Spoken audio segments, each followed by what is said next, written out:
Hi hello welcome to TV 24. Jaganmohan Reddy గారు PPP పద్ధతిపై చాలా ఉద్యమమే చేస్తున్నారు. చాలా తీవ్ర స్థాయిలో ఆయన బయటకు వచ్చి మాట్లాడడం అంటే అప్పుడప్పుడు వచ్చి మాట్లాడుతూ ఉంటారు అనుకోండి. ఏదో రెగ్యులర్గా కాదు, నెలకు 2-3 సార్లు వచ్చి ప్రెస్ మీట్లు పెట్టాలి కాబట్టి పెడతా ఉంటారు. పీపీపీ పద్ధతి పైన ఒక ఉద్యమం చేస్తూ కోటి సంతకాల పేరుతో చాలా వరకు ట్రై చేస్తున్నారు. కొంత ఇబ్బందులు వస్తున్నాయి. ఈవెన్ ఆఖరికి ఆ సంతకాలు చేయడానికి వచ్చిన వాళ్ళకి బిర్యానీలు అవి పిచ్చే దగ్గర కొట్టుకోవటాలు, తిట్టుకోవటాలు ఇవన్నీ కూడా జరుగుతున్నాయి. బట్ మంచి ఇంపాక్ట్ క్రియేట్ చేశారేమో అనిపించింది. అదేంటి సడన్గా జగన్మోహన్ రెడ్డి గారిని పొగుడుతున్నావు అని అంటే, నిజమే ప్రతిపక్ష పాత్ర కరెక్ట్గా పోషిస్తే బాగుంటుందేమో అనిపించింది. కానీ మధ్య మధ్యలో ఈ బిర్యానీలు ఇవి ఎందుకు వచ్చినాయో నాకు అర్థం కాల. అంటే అర్థమైపోతుంది దీనివల్ల జగన్మోహన్ రెడ్డి గారు చాలా మంచి పాజిటివ్నెస్కి వచ్చారు, మంచి ప్రతిపక్ష నాయకుడిగా అలా ఎమర్జ్ అవుతున్నారు అనుకునేటప్పటికి మళ్ళీ పడిపోతుంది. ఇక్కడ పీపీపీ అనే దాని పద్ధతిని బట్టి జగన్మోహన్ రెడ్డి గారు సెల్ఫ్ గోల్ వేసుకున్నారేమో. ఇంకా ఇక్కడతో ఆయన కంప్లీట్గా వైఎస్ఆర్సీపీకి ఆత్మహత్య చేసుకునేటువంటి పరిస్థితికి జగన్మోహన్ రెడ్డి గారు నెట్టేశారేమో అనిపించింది. ఇది ఇప్పుడే కాదు, గతంలో కూడా అనిపించింది. అదేంటో ఒకసారి కొంచెం క్లారిటీగా చెప్తాను వినండి. ఏదైతే వైజాగ్లో డేటా సెంటర్ వచ్చినాయో అప్పుడు వైఎస్ఆర్సీపీకి సంబంధించినటువంటి నాయకులు మీరు అందరూ కనుక ఒక్కసారి వింటే, అంబటి రాంబాబు గారు కావచ్చు, పెద్దినాని గారు కావచ్చు, రోజా గారు కావచ్చు, ముఖ్యంగా గుడివాడ మాజీ ఐటీ శాఖ మంత్రిగా అని చెప్పుకునేటువంటి మంది వేరే పేర్లు కూడా ఉంటాయి కాబట్టి అవన్నీ కాదు, కానీ ఆయన కూడా గుడివాడ అమర్నాథ్ గారు కూడా ఇదేంటి, దానివల్ల ఎవరికి ఉపయోగం ఏంటి, దాన్ని అదొక పెద్ద కంపెనీ అంటారా, దానికి వల్ల మనకు నష్టమే, దానికి ఎంత స్థలం ఇవ్వాలి, ఎంత కరెంట్ ఇవ్వాలి, ఎంత ఇదవుతుందో ఏంటో మీకు ఏం తెలుసు, పిచ్చి పిచ్చి అని చెప్తారు, అసలు దానివల్ల ఎవరికి ఉపయోగం ఏంటో ఒక లిస్ట్ పెట్టండి అని చెప్పి మాట్లాడేసి ఓ వైఎస్ఆర్సీపీ వాళ్ళు ఒక రేంజ్లో వేసుకున్నారు. ఇదేంటి బాగానే ఎంచుకున్నారులే, నిజంగానే బాగానే పాయింట్ తీశారులే అనే లోపు జగన్మోహన్ రెడ్డి గారు వచ్చారు. మళ్ళీ వచ్చి అదే చెప్తున్నాగా, వైఎస్ఆర్సీపీకి ఎవరు ప్రధానంగా శత్రువులు అవసరంలా, జగన్మోహన్ రెడ్డి గారు ఒక్కళ్ళు చాలు నాశనం చేసేయడానికి.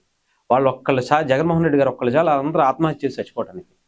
ఎందుకంటానంటే ఆయన వచ్చారు, ఏంటది క్రెడిట్ చోరీ అని చెప్పేసి, ఇది ఇప్పుడు కాదు ఎప్పుడో తీసుకొచ్చాను నేను, ఆదానితో వీళ్ళు మాట్లాడినతో నేనే, అసలు అప్పుడు తీసుకొచ్చి కంపెనీ అక్కడ పెట్టింది నేనే, అసలు ఆ కంపెనీ రావడానికి మొత్తం కారణమే నేను అని చెప్పేసి ఆయన వచ్చి మాట్లాడారు. అదేంటి మరి ఇప్పుడు వీళ్ళందరూ మాట్లాడిన అంతా ఏమైపోవాలి, అందరూ తడిగుడ్డ వేసుకుని ఇంట్లో కూర్చుని ఏం మాట్లాడాలో తెలియక అబ్బాబ్బాబ్బా ముందే అనవసరంగా మనం మాట్లాడేసేమే, జగన్ అన్న ఇలా మాట్లాడేటని కవర్ చేసుకోవడానికి ఇబ్బంది పడిపోయారు, సెల్ఫ్ గోల్లో పడ్డారని చెప్పాలి. ఈ పీపీపీ పద్ధతి మీద కూడా అదే. ఇప్పుడు ఏదైతే జగన్మోహన్ రెడ్డి గారు ఇష్టం వచ్చినట్టు మాట్లాడేస్తూ ఇది అని చెప్పేసి ఒక రేంజ్లో క్రియేట్ చేశారనుకుంటే, ఈ ఉన్నాయి చూసారా బిర్యానీలని ఇంకొకటని కోటి సంతకాల పేరు చెప్పి, ఇది ఏమవుతుందంటే ఇంకొక అవకాశాన్ని ఇచ్చినట్టుగా అనిపిస్తుంది. ఎవరికి, కూటమి ప్రభుత్వానికి కావచ్చు, ఇంకొకరికి కావచ్చు.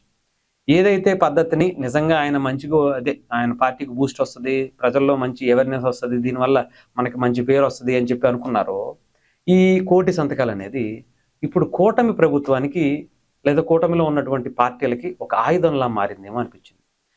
జగన్మోహన్ రెడ్డి గారి కోటి సంతకాలు చేసి పీపీపీ పద్ధతి మీద కేంద్ర ప్రభుత్వం ఇతర రాష్ట్రాల్లో ఇంతమంది అమలు చేస్తున్నటువంటి ఈ పద్ధతి మీద జగన్మోహన్ రెడ్డి గారు గవర్నర్కి ఇస్తా, రాష్ట్రపతికి ఇస్తా, వాళ్ళకి ఇస్తా, ఇది ఇస్తా అని చెప్పి సంతకాలు సేకరించి ఇస్తా అన్నప్పుడు మనం ఎందుకు జగన్మోహన్ రెడ్డి గారి మీద ఈ కోటి కాదు 2 కోట్లు ఇద్దాం. టీడీపీకి 1 కోటి మంది సభ్యత్వం ఉంది, జనసేన పార్టీకి 30-40 లక్షల సభ్యత్వం ఉంది, బీజేపీ పార్టీ ఉంది, న్యూట్రల్గా ఉండేటువంటి జనాలు ఉన్నారు. 2 కోట్లు పెట్టి జగన్మోహన్ రెడ్డి గారు 10 ఏళ్ల బట్టి బెయిల్ మీద బయట ఉన్నటువంటి వ్యక్తి లోపల వేయండి అయ్యా, ఆయన మీద ఉన్నటువంటి కేసుల మీద జడ్జిలు మారుతున్నారు తప్ప ఆయన మాత్రం బయటే ఉంటున్నారు, అందరూ రిటైర్ అయిపోతున్నారు తప్ప ఆయన ఇలాగే ఉంటున్నారు అని చెప్పి ఆయన మీద సంతకాలు సేకరించి మనం కూడా ఇస్తే బాగుంటుంది కదా, సిబిఐని కానీ లేదా సుప్రీంకోర్టుకి కానీ ఇంకొకటికి కానీ పంపిస్తే బెటర్ కదా అనుకునేటువంటి పరిస్థితికి వచ్చేసారు.